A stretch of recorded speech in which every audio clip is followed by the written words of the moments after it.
Hey guys, what's up? It's Michael here, and this time we're reviewing Test Drive Unlimited 2.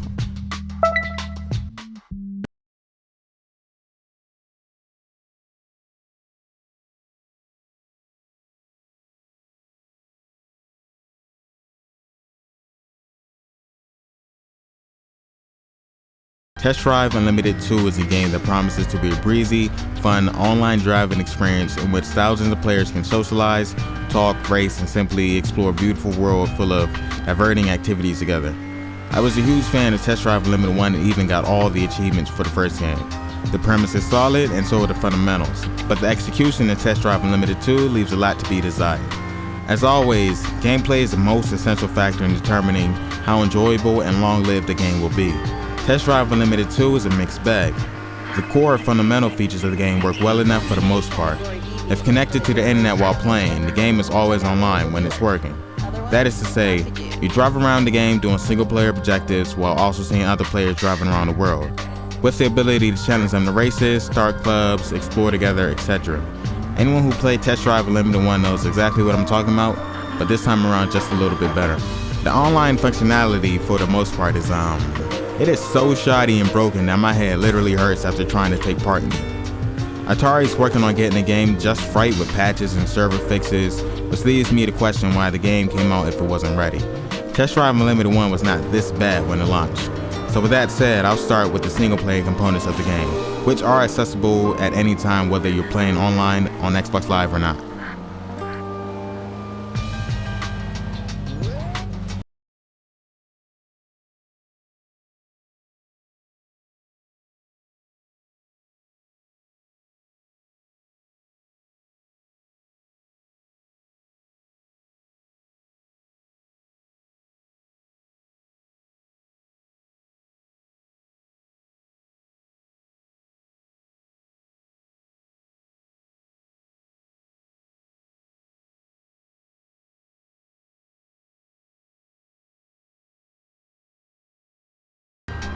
Each car is in one of these categories and you'll be able to tell the differences.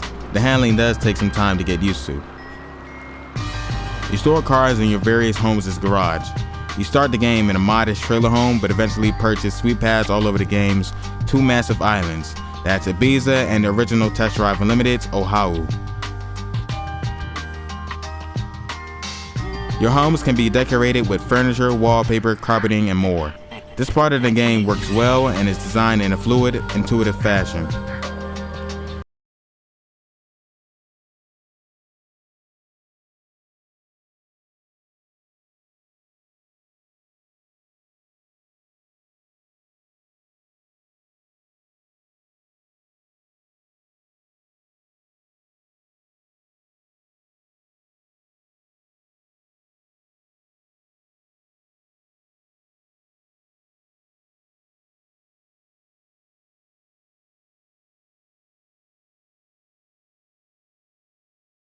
You gain experience in the game in several areas: socialization, competition, discovery, and collection. Socialization includes things like starting card clubs, taking part in club events, racing with other players, etc.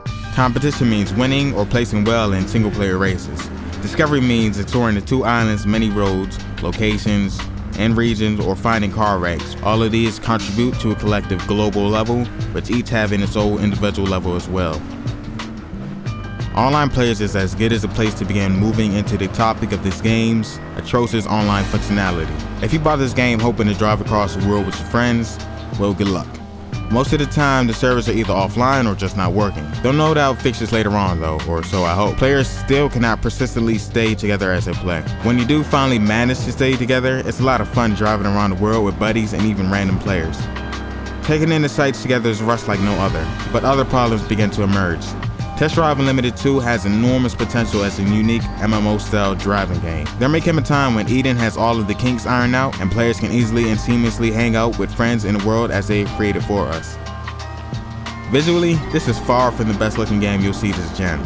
Textures are low resolution, edges are rough, even on the HD display, and draw in is constant reminder of the low rent status of this game visuals. But there is detail and beauty if you're patient enough to let this game's graphical style draw you in.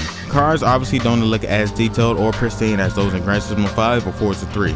but interiors are realistic enough, and exteriors are appropriately shiny and metallic. The ability to raise and lower convertible tops and windows is a great touch and adds to the look of the vehicles. It isn't the best looking game out right now, but those games also don't have to deal with an immense open world with thousands of players trying to connect or disconnect on a constant basis. And then of course, there's the voice acting, which you cannot forget to mention in this game because it's just so bad. Take a listen. Done! This license allows access to new events. A new championship is now accessible. You just need to follow your GPS to get there. Good luck. Thank you for your advice, Todd. Leave me alone, you vultures! Don't you creeps have any dignity? I can't even. One criticism that cannot be leveled against Test Drive Unlimited 2 is that it's too short.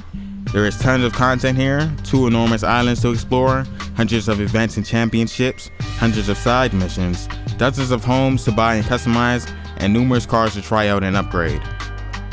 Overall, Test Drive Unlimited 2 is a decent game.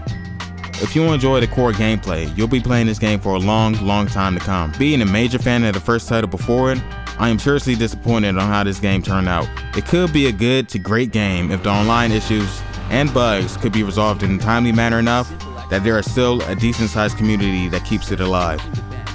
While that remains to be seen, what you do get with the game is a Midnight Club style open world racing game with tons of content and a few rough edges. Thanks for watching. That's Test Drive Unlimited 2. Comment, rate, and of course subscribe.